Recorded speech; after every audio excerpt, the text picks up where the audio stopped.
হাজারো প্রার্থীর ন্যায্য দাবিগুলো আপনাদের মাধ্যমে সরকার ও সংশ্লিষ্ট কর্তৃপক্ষের নিকট তুলে ধরতে আপনাদের শরণাপন্ন হয়েছি এবং আপনাদের সার্বিক সহযোগিতা কামনা করছি।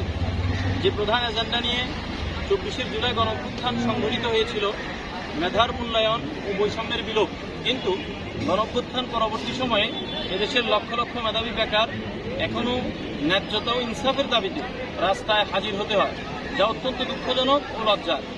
বর্তমানে ডক্টর মোহাম্মদ ইউনূসের নেতৃত্বে যে অন্তর্বর্তীকালীন সরকার, যারা নিজেদেরকে ছাত্র জনতার সরকার বলে দাবি করেন, তাদের সময়ে সাধারণ শিক্ষার্থী ও চাকরি প্রার্থীদের সাথে এমনটি হওয়া বেমানান ও ন্যাক্কারজনক।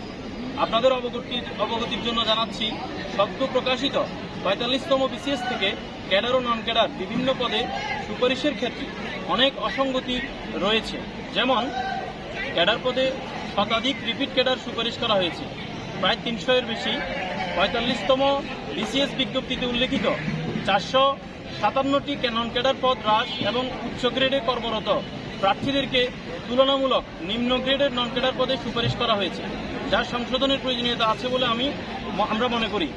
ন্যায়সঙ্গত ও সুষ্ঠু প্রক্রিয়া নিশ্চিত করে মেধার পরীক্ষায় উত্তীর্ণ এদেশের শিক্ষিত বেকার চাকরি প্রার্থীদের হতাশা লাঘবের লক্ষ্যে নিম্নোক্ত বিষয়গুলো বিবেচনার জন্য সরকার এবং সাংবিধানিক প্রতিষ্ঠান পিএসসির সদয় দৃষ্টি কামনা করছি।